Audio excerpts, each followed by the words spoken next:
Sister Agnes Jerome Murphy is an angel with a mission to turn ignorance into wisdom and dark into light. What you're about to see might shock you at first. People who are physically bent, mentally retarded. Well, Sister Agnes says, get over your shock and then take a good long look. It's healthy.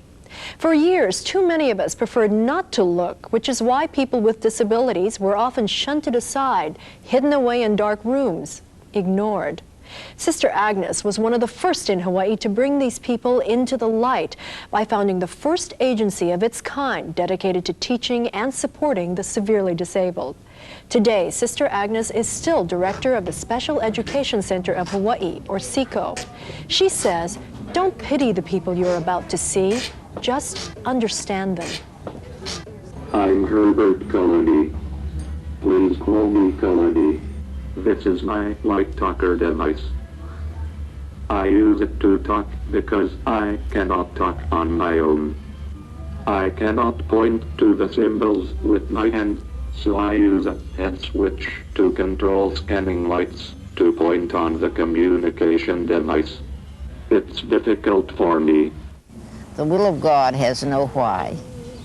We don't know why God allows people to be like that. But he had some reason. God doesn't make a mistake. So there was some purpose in it all. And if people cannot accept our clients as they are, as God made them, well, that's too bad. It's too bad because these people didn't choose to be this way. They were born this way.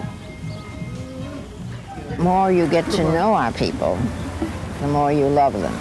They have the same needs and wants that we do. They need to be loved. They need to be taken care of. They need to have the necessities of life. They deserve our attention and they deserve our love, which they were deprived of for so many years. 30 years ago, for the most part, these individuals were outcasts. They were treated like animals. They were fed. They were tied up. A lot of them, families put them in closets and didn't let them see anybody, just fed them. I suppose they didn't want to have them die on their hands, but they didn't let them out in public. They didn't want anybody to know that they had a child that was retarded, as though it was some disgrace. When I first visited Waimano Home, and that was around the end of the 50s,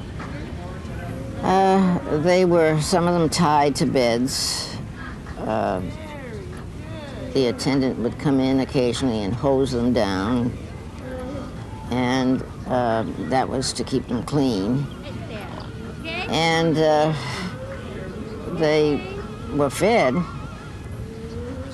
and housed, but other than that, people didn't want to have anything to do with them.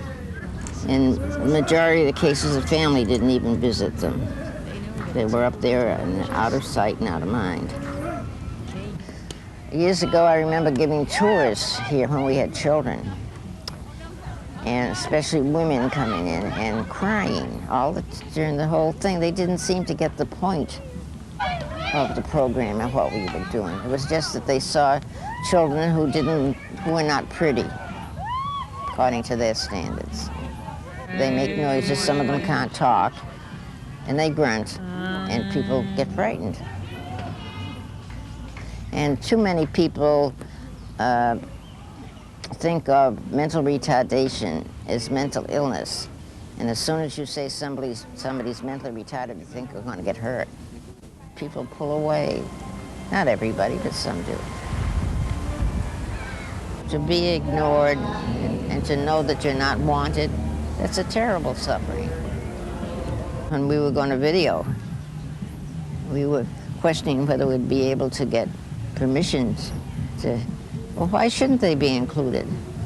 We want to show what they can do and appreciate them for what they are, regardless of their handicaps. Way to go, Alfred. I'm sure they have a special place in heaven. I'm trying to think of, what we were taught as children. Why did God make you? God made me to know him, to love him, to serve him in this world, and to be happy with him in the next.